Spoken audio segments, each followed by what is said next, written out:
Welcome to the Mets Pod. On today's show, we're joined by Jack, aka Jolly Olive from Shea Station podcast, Jomboy Media. We're going to recap a thrilling weekend series, 5 games with the Mets, Braves, talk about a little Spencer Strider bitterness after the series, how the trade deadline additions are doing. Jacob deGrom is back. As always, we'll get into what's going on the farm system, some very important promotions to go over. And as always, we'll close out the show answering your mailbag questions. Reminder to subscribe to the Mets Pod at Apple Podcast, Spotify. You can watch on SNY's YouTube or wherever you get your podcasts.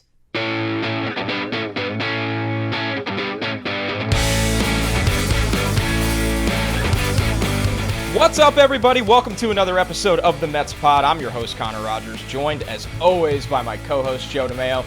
And we are very excited to start today's show with a special guest. It's Jack, a.k.a. Jolly Olive, from the Shea Station podcast of Jomboy Media.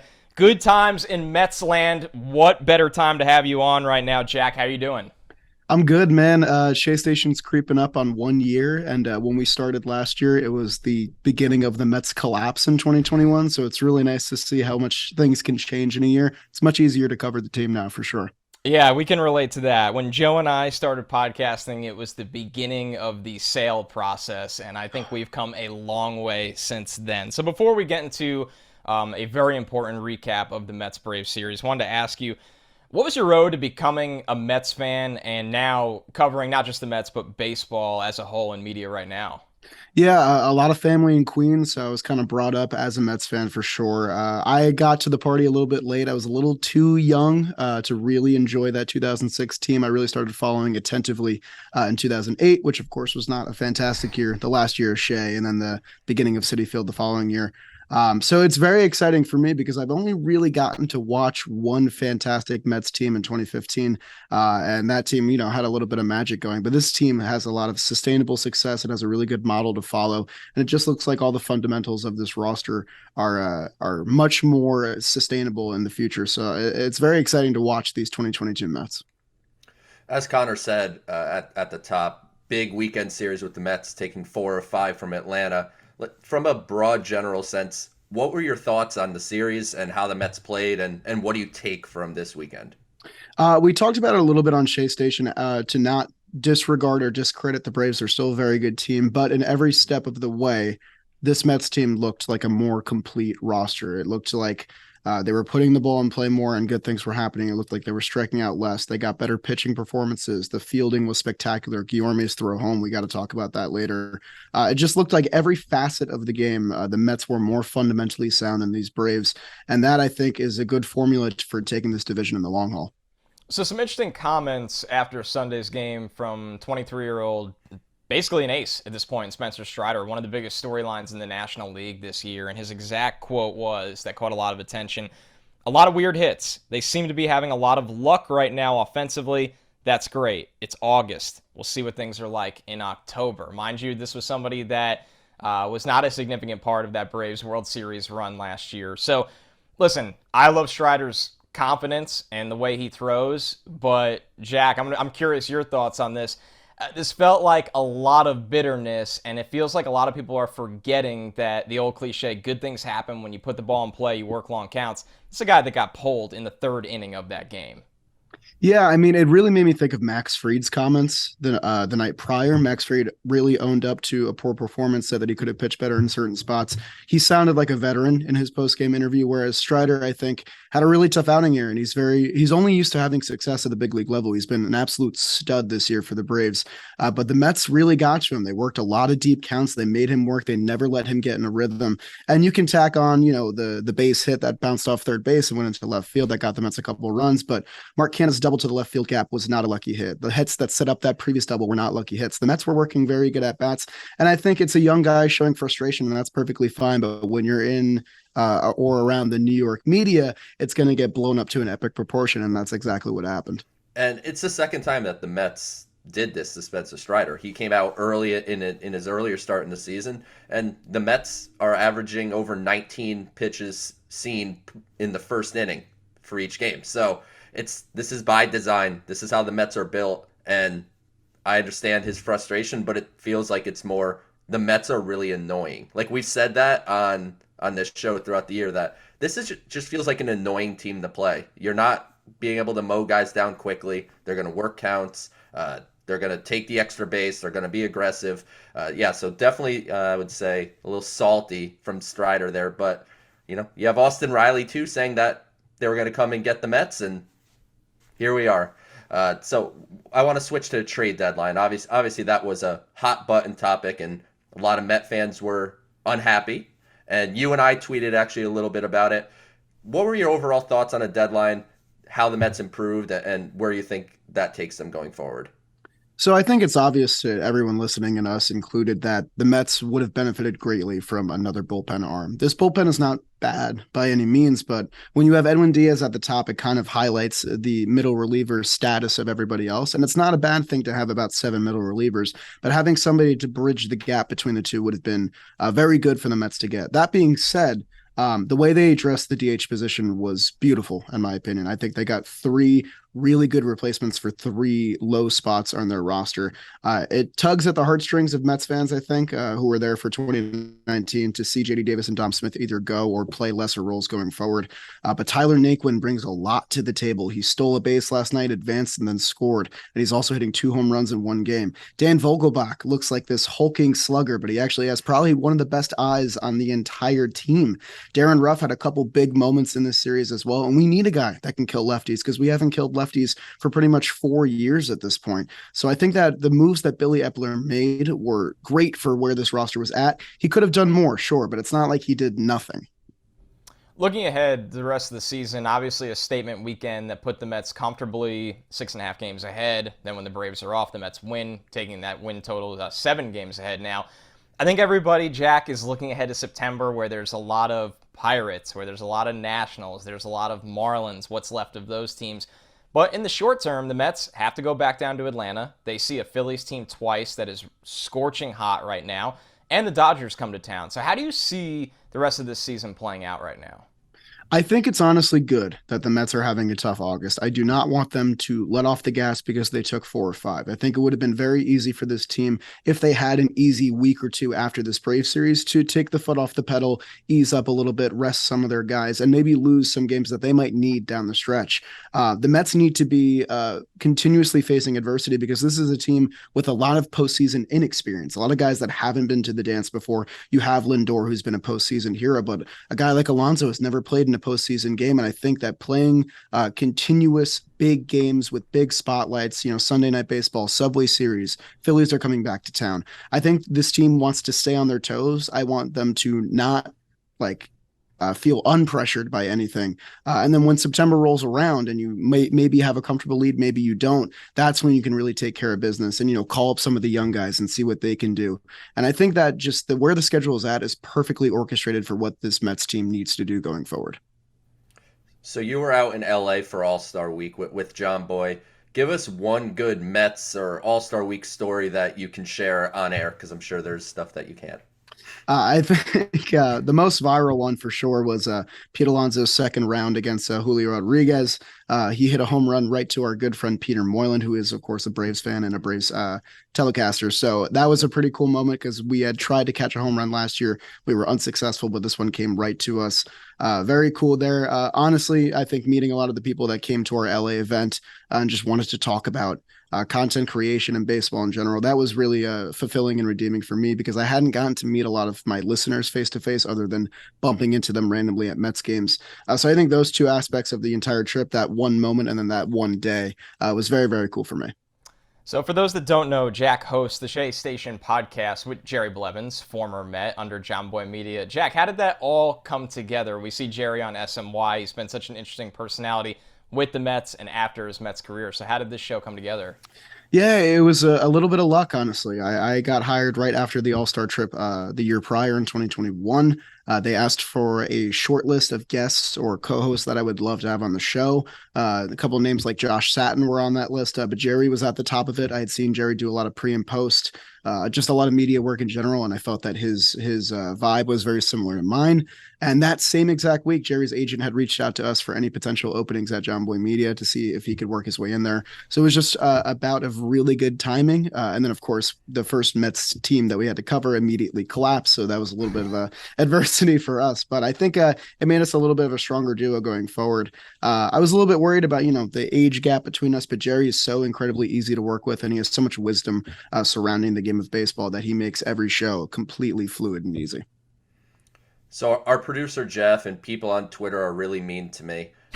So I have a great grasp of the English language. Okay. But there's one word that I did not know that I say weirdly. It's important too. It's important. So I want you to tell me I guess the way to say this word. Okay. It starts with a P, Okay. and it's what Dan Vogelback and Darren Ruff are a part of. Starts with a P, and it's what? Oh, platoon. So I never realized it until I've said it on air. I say platoon.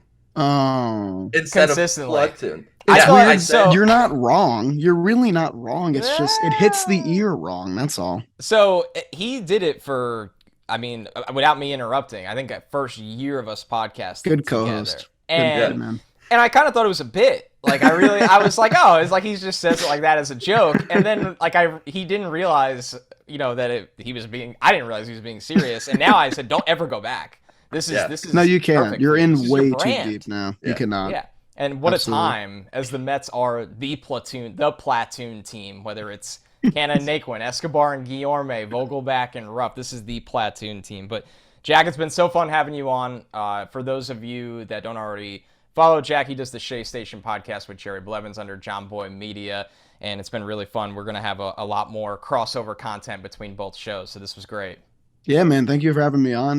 Like you said, lots more coming. We'll have you guys on Shea Station very, very soon for a little roundtable. Big series to discuss there. So really looking forward to it. Appreciate it, Jack. We'll talk to you soon. All right, awesome stuff from Jack. Really good to catch up with him. And as we hinted at, we will be doing some crossover content where Joe and I will shortly be on Shea Station with him and Jerry. A reminder, you're listening to the Mets Pod. Subscribe to the Mets Pod at Apple Podcasts, Spotify, watch on SNY's YouTube, or wherever you get your podcasts. Joe, there's no other way for us to start off our portion of the show than talking about the return of the simple man in Jacob deGrom. A not-so-simple return because this was an electric day at Citi Field with deGrom back on the mound, going perfect for so long. The strikeout stuff, dare I say, Joe, looking better than ever. 96-mile-per-hour slider at one point, the fastball touching 102. You almost sit there and laugh while also kind of marveling at how different deGrom is when he's back on the mound. The adrenaline was pumping. I think that's something that a lot of people miss when they overanalyze his rehab starts, is that on the big league mound under the New York City bright lights, or in this day, the bright sun, the adrenaline pumping, we saw the maximum effort and beauty that is Jacob deGrom pitching. And simple man at the top, and the way SNY did it, like, gave me chills. Elite production. Yeah, elite production gave me chills a bit. And no, I mean, there's no way around it. And it's kind of, he's been so far out of our mind that we almost don't think about it. Like, Jacob deGrom showed this weekend why he's the best pitcher in baseball. Like, he just is. He's the most talented pitcher in baseball. Obviously, the health has been a thing for a year, and it's certainly something that, you have to pay attention to going forward. But the stuff just was perfect. I mean, he was locating everything. It was 102, like you said, slider, up to 96. I don't know if I have ever seen a 96-mile-an-hour slider before. Not by anyone.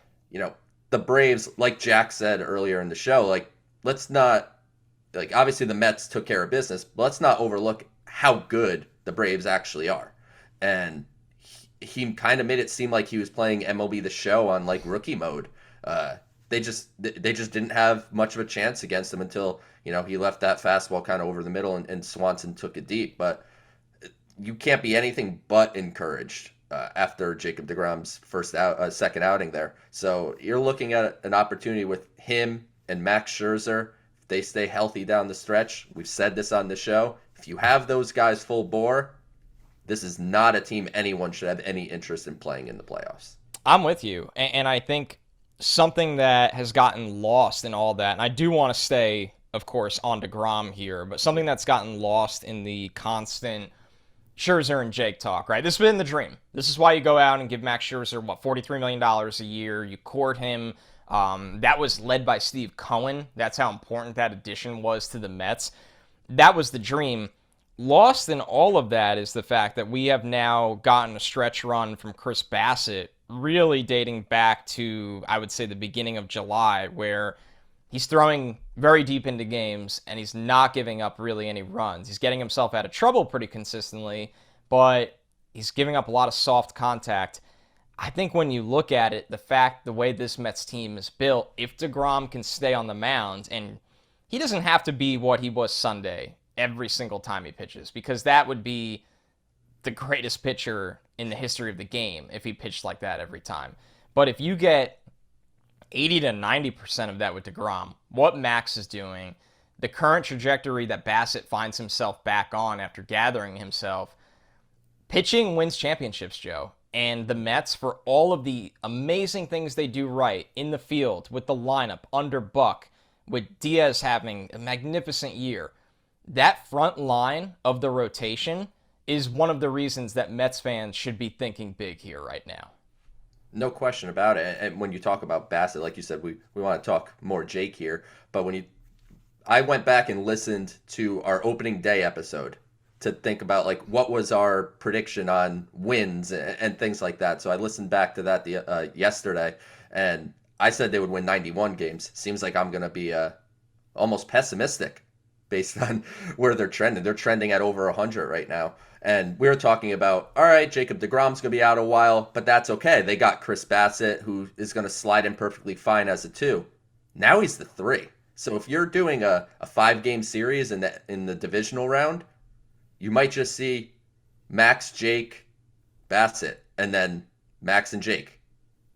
You don't want anything to do with that. But there's no question that right now, excitement's at an all-time high. And seeing Jacob deGrom come back and look like himself, I think is the biggest thing. Because he's missed over a year with injury. And you didn't know, if he came back and he was throwing 97, 98 or whatever, like it wouldn't be shocking based on what's happened over the last year to him. But it just looks like he just looks fresh. It looks like he has taken some time off. His body seems right. His delivery is smooth. His control is on point, given he hasn't pitched much, which is a little surprising. And then obviously the velocity, the swing and miss stuff. Like Jake is Jake, and he's just back. And I think he's a guy that, as we've watched him since the very beginning of his career, he wears his emotions on his sleeve in good and bad ways. And to see him consistently smiling in the clubhouse interviews after the game, and you always know more with pitchers, 2 days later or 24 hours later. I think it's safe to say that everything feels right for him right now. He's happy to be back, happy to be dominating again, still beating himself up over one bad pitch out of 75? That's classic deGrom. And the Mets rotation right now, they don't have a pitcher with an ERA even at 4 or over 4 right now. Their team wins leader right now is Carlos Carrasco, is 12-4. He has the high, including David Peterson, by the way, who has a 3.3 ERA. Carrasco has a 3.82 ERA. This is just a team right now that they're not giving up a lot of runs. They play, and I think what gets lost in this, Joe, is that when we talk about deGrom, right, this being the best version of him yet, a lot of us, understandably, even in the Cy Young seasons, forget that this defense behind him right now, with Francisco Lindor at shortstop, who I still think his defense is taken for granted. Luis Guillorme, who Chris Bassett said might have the best glove in the National League. An improved Brandon Nimmo in center field. Marte's arm in a corner outfield.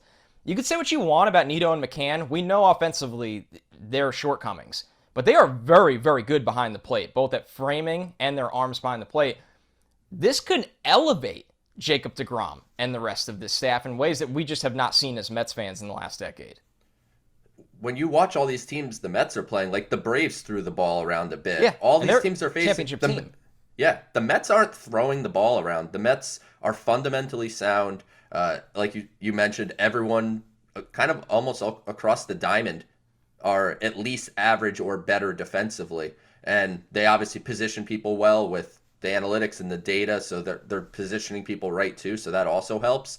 But man, this is a complete team. And, like Jack said, it's probably the best team that he's ever seen. I mean, he didn't start until 2008 being attentive, which I'm not old, but it made me feel It old. made me feel Yeah, ancient, yeah. Joe. I remember the Like, 2000 team like it was yeah, yesterday, and I'm like, you didn't yeah, remember '06, which you and I, not to yeah, get too off topic, you and I have texted before the weekend series that you yeah, and I think this is the most talented team since 2006. yeah. And it might even be more talented than Might be '06 better. because '06 didn't have this kind of pitching staff. Not even So like, close. yeah. So this might just be the most talented Mets team of my life. And I wasn't alive for '86. So it's 2022, it's 2006, it's '99. Like those are probably the best teams that I've seen. But yeah, right now, let's enjoy Jacob deGrom. And I know a lot of people are worried about the opt out and what's going to happen next year. Don't worry about next year. Like we've spent too much of our lives as Mets fans looking ahead to next year at this time of the year and focusing on football training camp and kind of moving past baseball because the Mets would be largely done. Enjoy this run of one of the most talented Mets teams in recent memory, and they have a genuine chance to make a run on the back of someone like Jacob deGrom. Yeah, I think the last thing I'll say, we're going to take a break from the Big League Club in a second, do our farm system hit that we always do, and then return for the mailbag.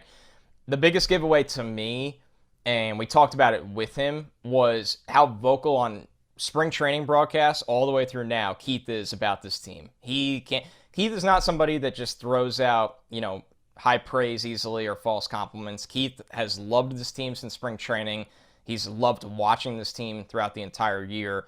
And obviously a big part of that also is the hiring of Buck Showalter. But let's get to the farm system because there's also big news on that front. While the big league team was winning massive games against the Braves, Francisco Alvarez was already up in AAA, but now Brett Baty will join him after a scorching hot July, where nobody could basically get him out, and he's hitting the ball in the air more. Jose Butto got a promotion as well, minor league pitcher. We know Mark Vientos has hit a lot of home runs in AAA, and people like us have been clamoring for him for a long time. Joe, I want to hear about the promotions, but then also, who do you think we're seeing at Citi Field in September when those rosters expand and the minor league season starts to come to a close? Brett Baty got the long, I feel overdue promotion to AAA. Obviously, he finishes his season with AA Binghamton with a 950 OPS and 19 home runs, showing the ability to hit for power gap to gap. And what's been really big for him here in 2022, and it kind of started in May. So he still was a little too ground ball heavy early in the season, and they made some swing adjustments with him, and you saw him start to elevate the ball more, and it obviously has been big since June and July, where he has an OPS over 1,000 across a 2-month span, which is just absurd hitting. And I think he hit 347 between June and July. So this is a guy that mastered the pitching of the AA Eastern League and certainly warranted the promotion to AAA. I asked around about why did it kind of take so long, and the answer I got back was, we just wanted to continue to work with the infield instructor there and continue to work on his third base defense. Hitting, they were like, he was ready for AAA a little bit ago, but he was very comfortable with the infield instructor at Binghamton, so they wanted to, just keep that going for a little bit longer. And, now that we're getting into the last few weeks here of the minor league season, it's time to give Baty a look at the level where he's probably going to start the 2023 season. I think it's a blessing that this Mets era, and Joe, you could speak to this covering the minor leagues for a long, long time, covering the draft. They are letting prospects marinate a little longer because they are not expecting anybody to come up and be a hero or a savior for a cheap price, right? And we know Pete was ready when he got that call up. Pete was older than these guys. Pete was already 24 or 25 years old. Brett Baty's still 22. We know Alvarez played this year as a 20-year-old. And the Mets, I think, want them to come up without the added pressure of you need to get so much better here while also figuring out how to be a major leaguer. And while I understand why fans are saying, bring up Alvarez, bring up Vientos. And Vientos is a guy that, a little bit of a different story. I think we've narrowed down that he's mostly going to be a hitter at the next level, and the room to expand defensively might be limited.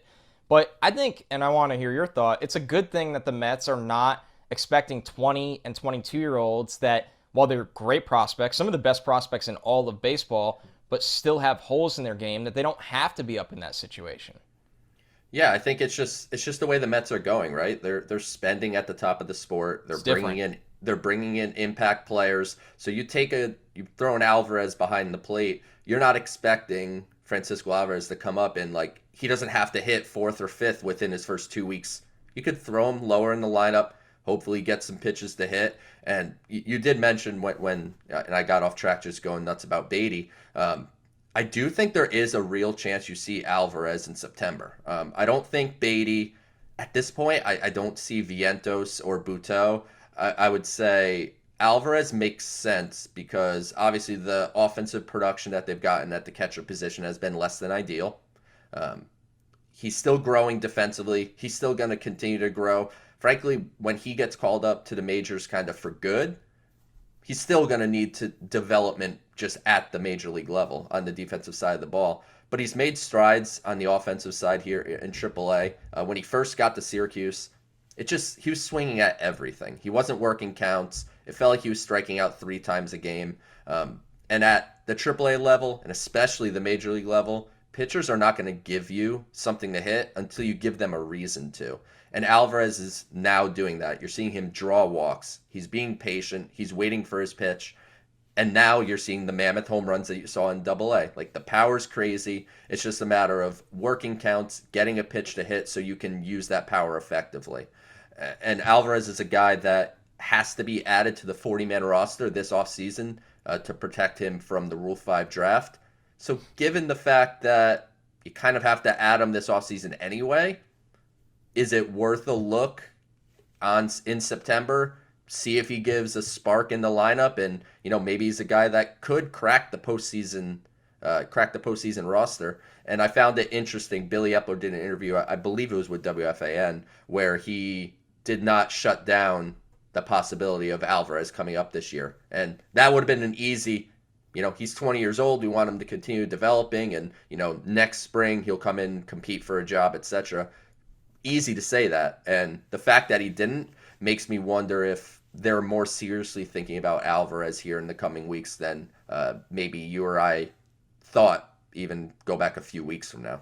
And I think the side note, Joe, is a lot of front offices are always bracing for the worst because that's part of their job. That if there's a Nito or McCann who's had multiple injuries this year, maybe if not now, but in a couple weeks, that call-up might not be Mazika anymore. And we know, what Mazika can and can't do, and I know they've added some other catching depth at the minor league level, but maybe that's part of it too, where they're saying, hey, maybe the next injury, unfortunately, if that does happen, could be Alvarez. Before we move off the farm system, though, because we have not talked about this player a lot, Jose Butto, what is there to know, Joe? I believe he was an international signing, not a draft pick, a guy that in Double-A was pitching around a 4 ERA. So, when people see that, they're, he's not dominating, but Double-A is a little different. You got to deal with, defensive shortcomings sometimes. He was striking out over 10 batters over 9 innings. So what's the lowdown on Butto and how he fits into a farm system that does not have a lot of pitching right now?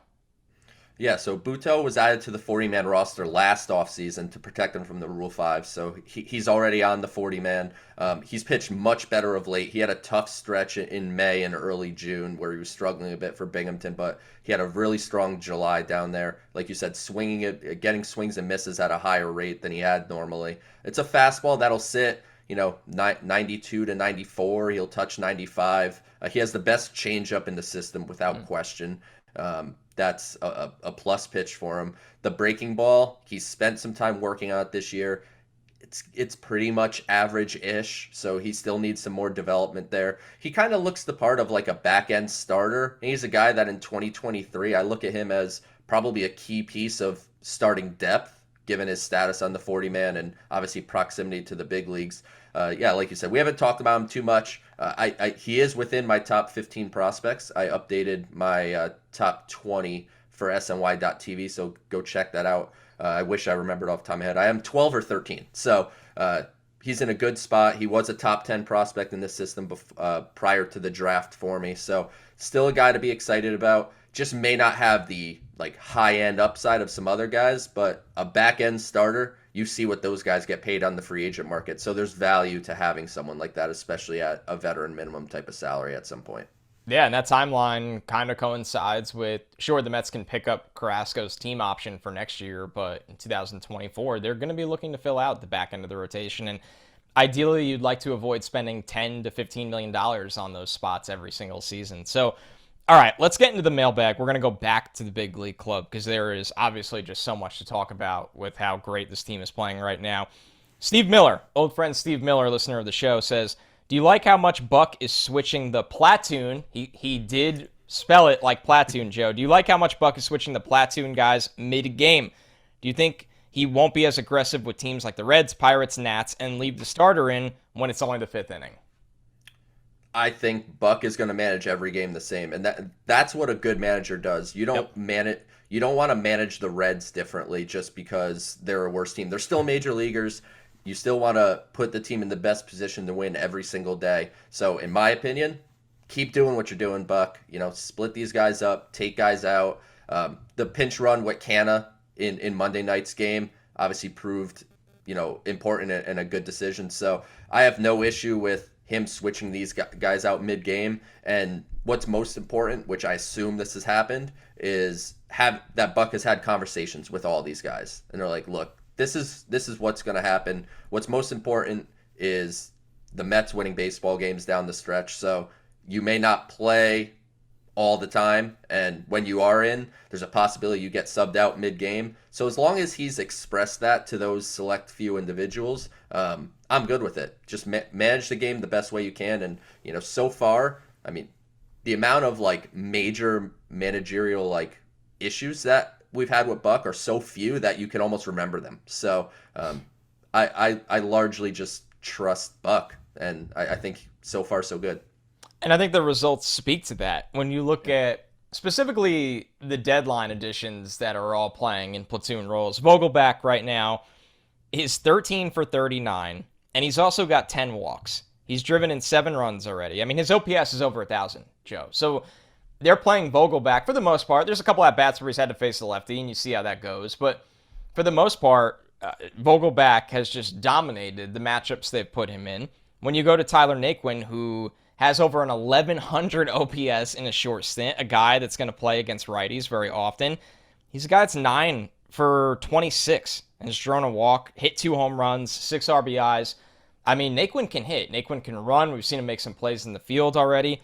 And Ruff really hasn't had much action yet, but we saw the big hit against the Braves that started to spark a comeback on Friday night as well. So, and here's one more thing, Joe. We've seen better results from Escobar in more matchup situations as he starts the platoon with Guillorme. So I don't think this is something that's going away at all. I think this is who the Mets are and who they're going to be until this season ends, whenever this season does end.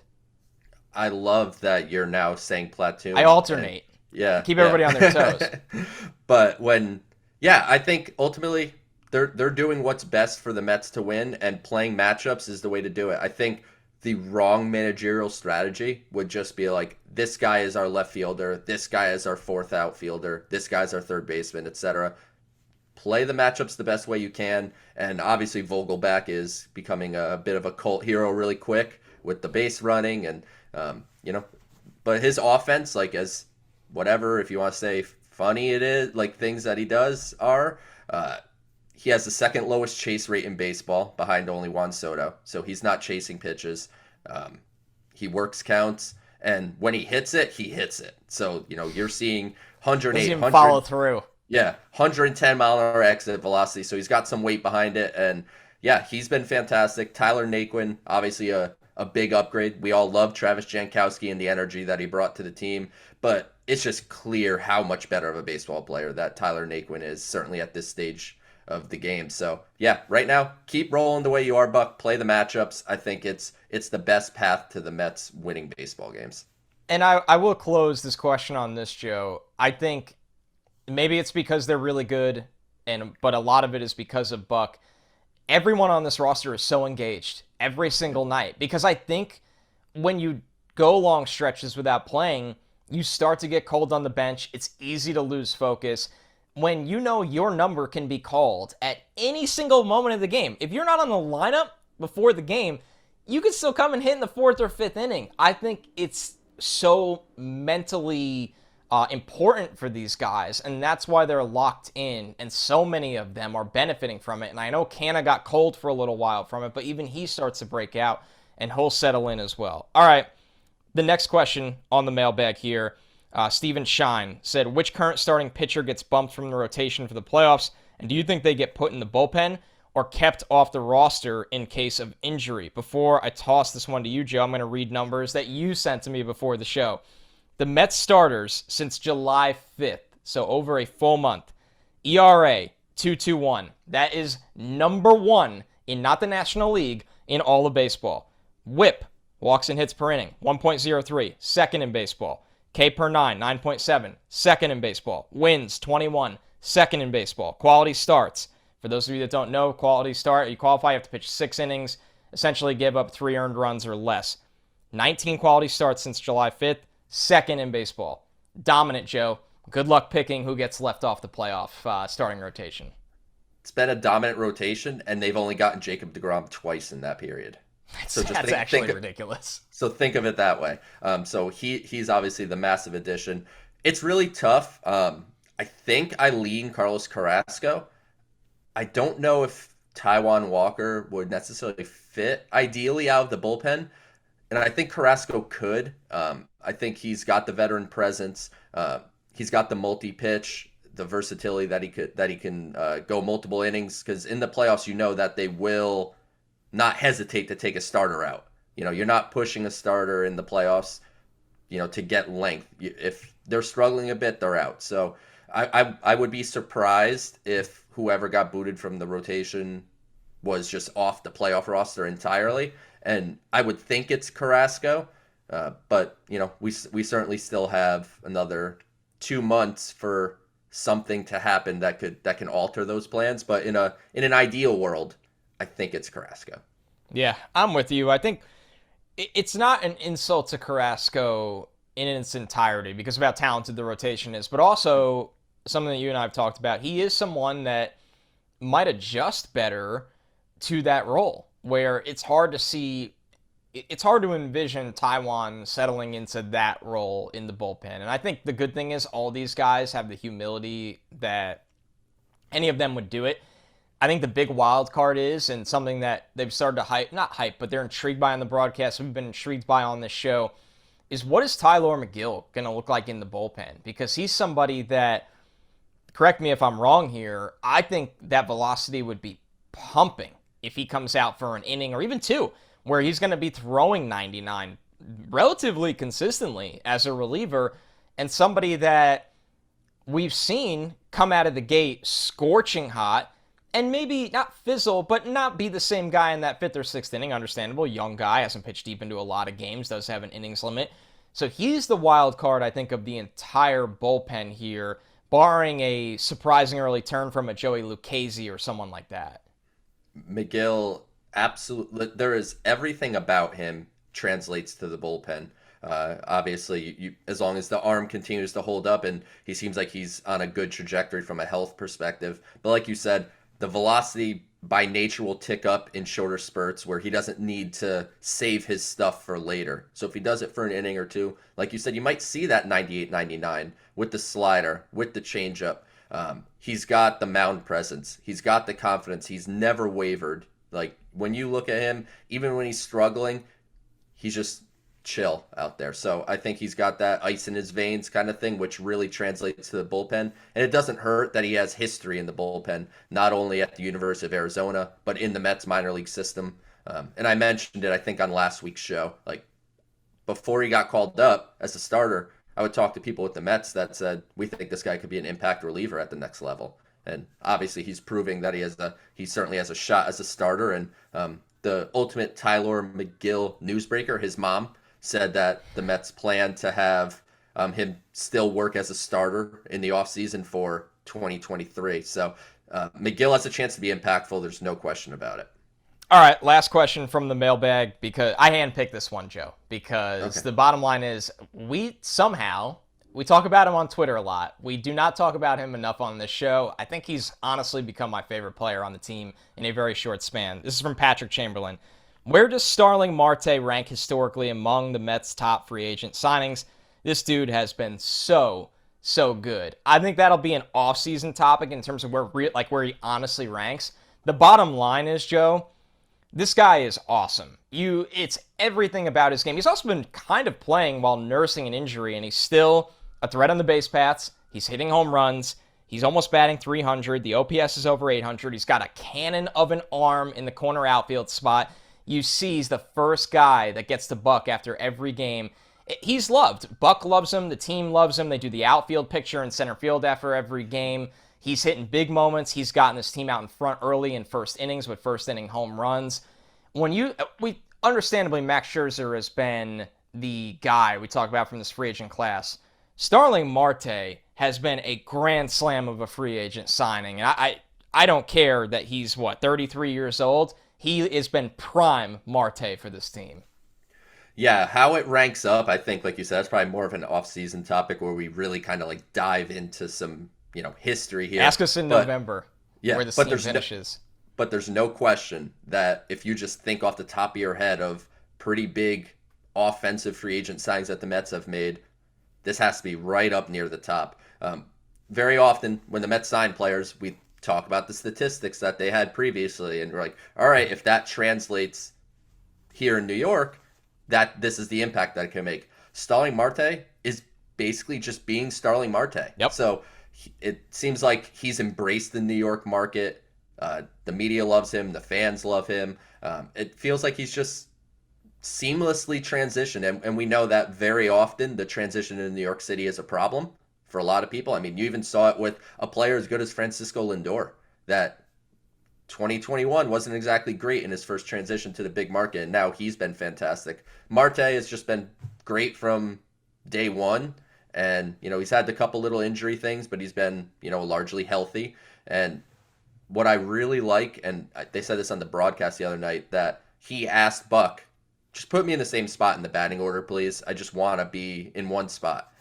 At the 2-hole, he's been great, and in the first inning, I believe I saw a stat yesterday on Twitter, he's hitting something like 380 in the first inning.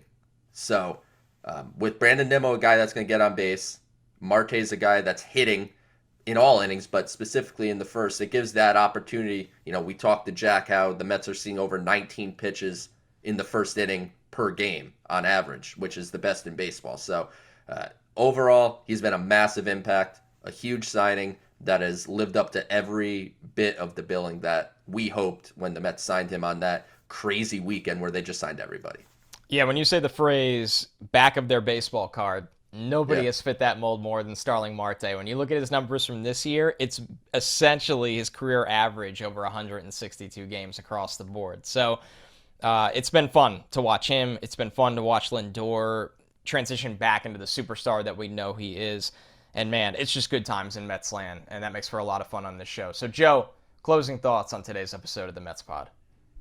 Huge series win with Atlanta. Took the first game in Cincinnati. Tonight they have game 2.